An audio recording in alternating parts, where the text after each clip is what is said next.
Let's suppose that r is equal to 4 sine of 2 theta.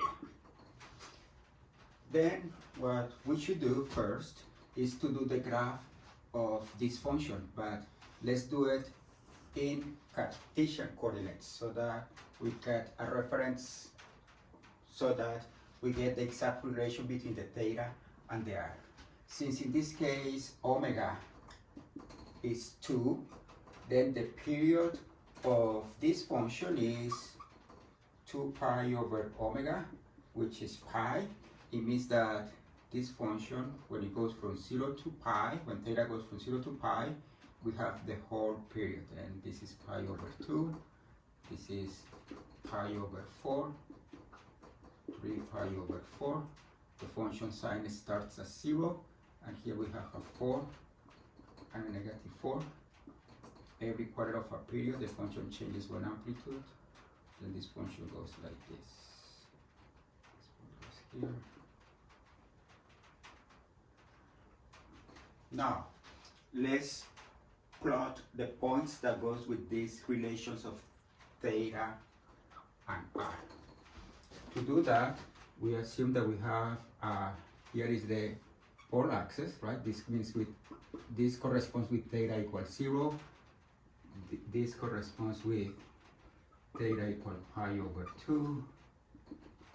This corresponds with theta equal pi. We can do some lines. Theta equal 3 pi over 2. This would be like theta equal pi over 6.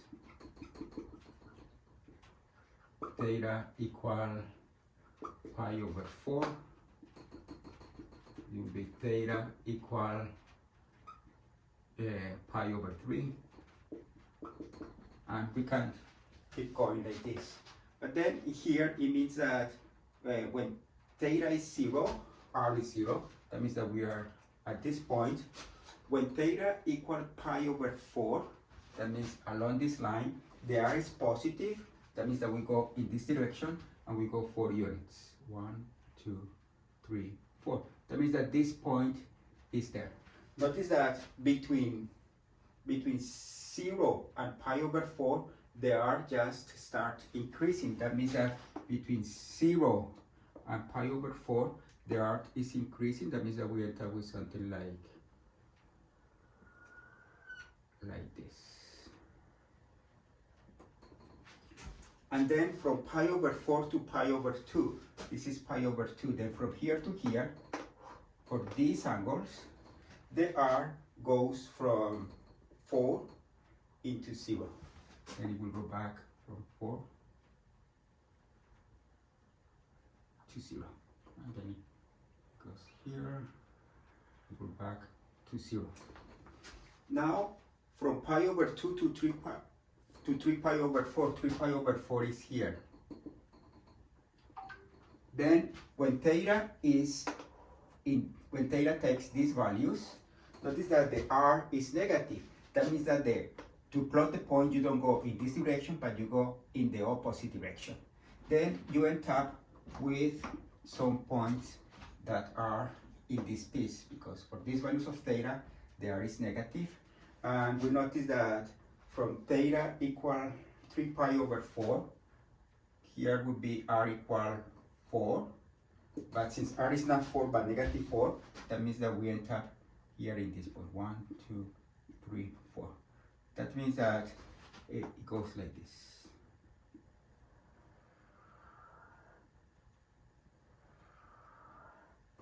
Now, from 3 pi over 4 to pi, it will go from negative 4, remember, for these angles, it will go from negative 4 to 0. We are covering these angles, but since the r is negative, then we are seeing the points in this fourth quadrant.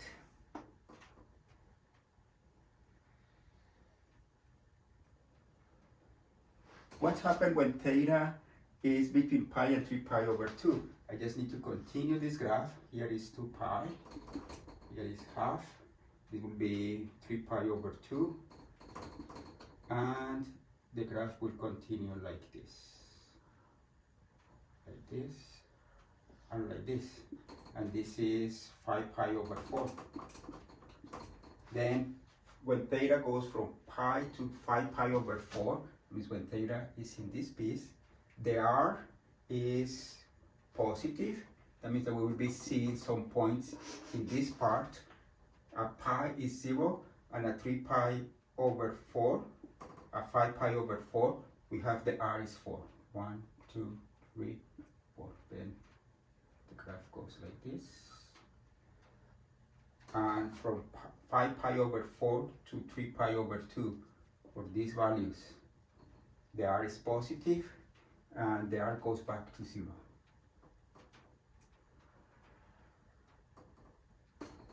And let's keep going from, this is 5, 6, 7 pi over 4. From these values of theta, from 3 pi over 4 to 7 pi over 4, the r is negative. That means that we will not see points in this part because of these angles, but since the r is negative, we will see the points here in this part. Then it will continue at 1, 2, 3, 4. It will continue like this. And finally, from 7 pi over 4 to 2 pi, when you are here, because of this, you have some negative values of r, and then you will see it like this. Negative values of r. Notice that these are values of theta that are between 7 pi over 4 and 2 pi, but since the r is negative, you will see these points here. Then this is a rose with 4 petals. And we can also try to compute like the area of this. Let's do that.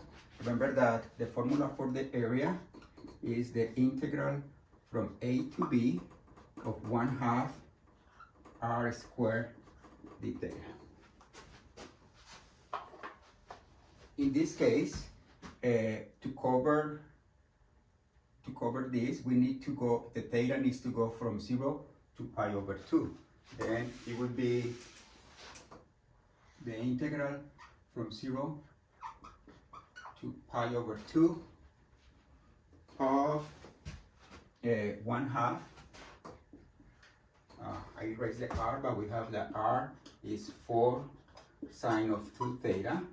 Then r squared would be, let's say, 4 sine of 2 theta squared d theta.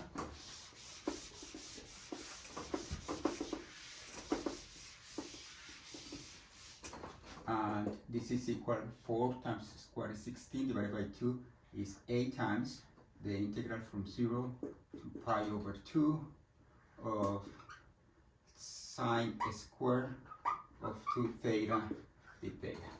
To do this integral, let's use the fact that the integral from 0 to 2 pi of sine square of x dx is pi.